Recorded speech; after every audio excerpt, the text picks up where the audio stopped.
India की सबसे बड़ी लॉजिस्टिक्स कंपनी डिलीवरी लिमिटेड ने अभी अपना पहला एनुअल प्रॉफिट फाइनेंशियल ईयर 25 में रिपोर्ट किया है, जिसमें नेट प्रॉफिट 162 सीआर आया है। मार्केट ने इस डेवलपमेंट को काफी चीयर किया है। डिलीवरी का स्टॉक लास्ट 3 मंथ्स में 45% रैली कर गया। सरफेस पे ये लग रहा है कि turn around story finally play out हो रही है, बट इज इट रियली?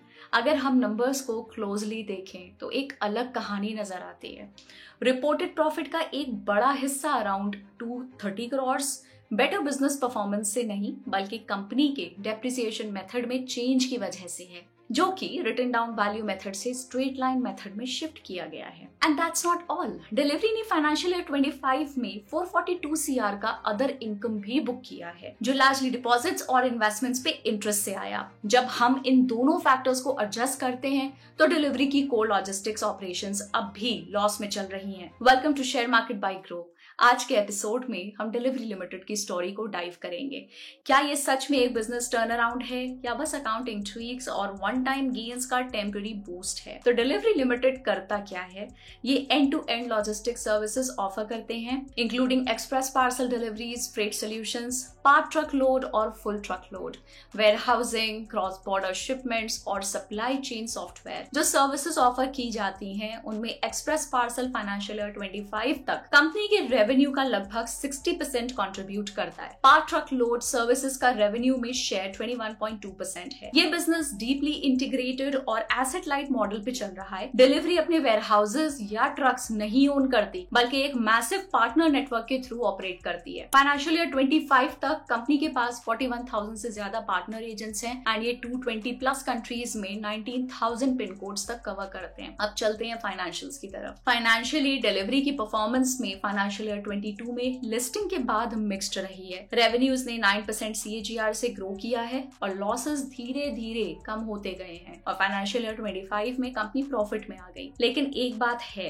ये टर्न अराउंड काफी हद तक अकाउंटिंग चेंजेस और नॉन ऑपरेटिंग गेन्स की वजह से कोर लॉजिस्टिक्स इंजन अभी भी ब्रेक इवन पर नहीं आ पाया है। अगर हम सेगमेंट परफॉर्मेंस को देखें तो एक्सप्रेस पार्सल बिजनेस कंपनी का मेन रेवेन्यू ड्राइवर है, जो फाइनेंशियल ईयर 25 के रेवेन्यूज का लगभग 60% और एबिटा का करीब 87% कंट्रीब्यूट करता है। लेकिन यहाँ भी प्रेशर है। मार्जिन्स फाइनेंशियल ईयर 24 से फाइनेंशियल ईयर 25 में 18.4% से 16.2% तक डिक्लाइन हो गए। ये ज्यादा सिग्निफिकेंट नहीं है, खासकर एक सेगमेंट के लिए जो टॉप लाइन में डोमिनेट करता है। पॉजिटिव साइड पे ट्रकलोड सर्विसेज बिजनेस में एक्चुअल इंप्रूवमेंट दिखा रही है, जो फाइनेंशियल ईयर 24 में 46 सीआर लॉस से फाइनेंशियल ईयर 25 में 101 सीआर एबिटा प्रॉफिट तक आया। ये वो ऑपरेशनल ट्रैक्शन है जो इन्वेस्टर्स देखना चाहते हैं। डिलीवरी की कैपिटल एफिशिएंसी भी स्ट्रॉन्ग है।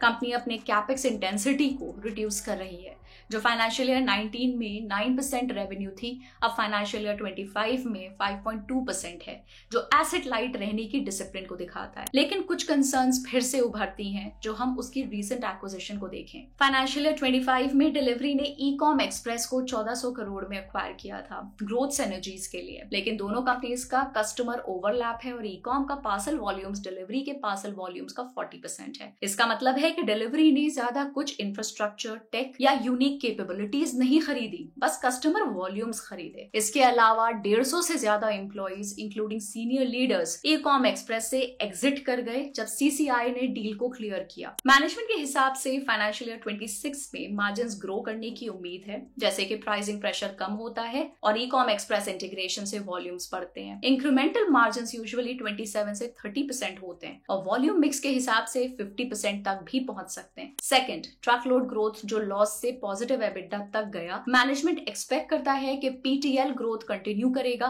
क्योंकि बड़ा अनऑर्गेनाइज्ड मार्केट लगभग 80% सिग्निफिकेंट पोटेंशियल ऑफर करता है। गोल ये है कि एक्सप्रेस पार्सल जैसे मार्जिन्स अचीव किए जाएं। टेक्निकल पर्सपेक्टिव से डिलीवरी का IPO मई 22 में आने के बाद प्रोलॉन्ग डाउन ट्रेंड देखा गया, जिसमें स्टॉक ने लोअर हाइज और लोअर लोज बनाए। डाउ थ्योरी के हिसाब से 440 रुपीज का लेवल की रेजिस्टेंस बन गया है। जब तक ये जोन डिसाइसिवली ब्रेक नहीं होता, stock long term technical trends पे डिपेंड करने वाले इन्वेस्टर्स के लिए कंफर्टेबल नहीं है। अब आते हैं बड़े सवाल पे, वैल्यूएशन। फाइनेंशियल ईयर 25 अर्निंग्स के हिसाब से 165x पे डिलीवरी का स्टॉक एक्सपेंसिव लगता है, खासकर जब कंपेयर किया जाए उसके पीयर ब्लू डार्ट एक्सप्रेस से जो 60x पे ट्रेड करता है। ब्लू डार्ट भी बेटर परफॉर्म करता है रिटर्न रेशियोज जैसे कि ROE और ROCE में, सिग्निफिकेंटली ज्यादा फ्री कैश फ्लो जनरेट करता है और इंटरेस्ट कवरेज के टर्म्स में ज्यादा हेल्दी बैलेंस शीट रखता है।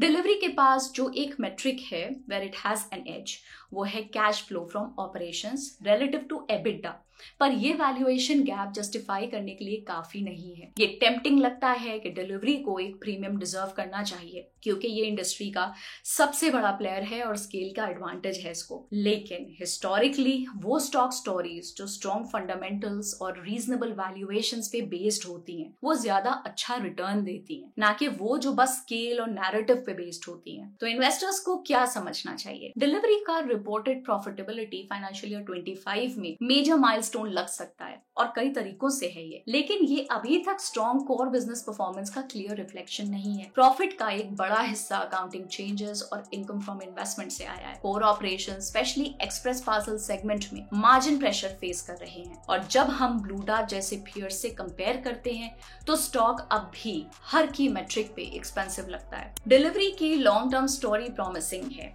कंपनी के पास स्केल, टेक ड्रिवन अप्रोच और डिसिप्लिन्ड एसेट लाइट मॉडल है, लेकिन करंट वैल्यूएशंस पे और कोर बिजनेस अभी तक कंसिस्टेंट प्रॉफिटेबिलिटी नहीं दिखा रहा, तो इन्वेस्टर्स को कॉशियस रहना चाहिए क्योंकि जब स्टोरी एक्साइटिंग लगती है लेकिन नंबर्स मैच नहीं करते तो हमेशा ये सवाल करना जरूरी है, क्या हम रियल टर्न अराउंड पे बेट करें या बस एक पॉश नैरेटिव पे? अपने थॉट्स हमारे साथ कमेंट्स में शेयर कीजिए।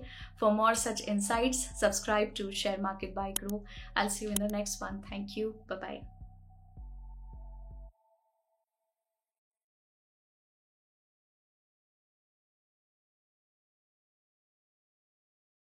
Investment in securities market are subject to market risks. Read all the related documents carefully before investing. Please read the risk disclosure documents carefully before investing in equity shares, derivatives, mutual fund, and or other instruments traded on the stock exchanges.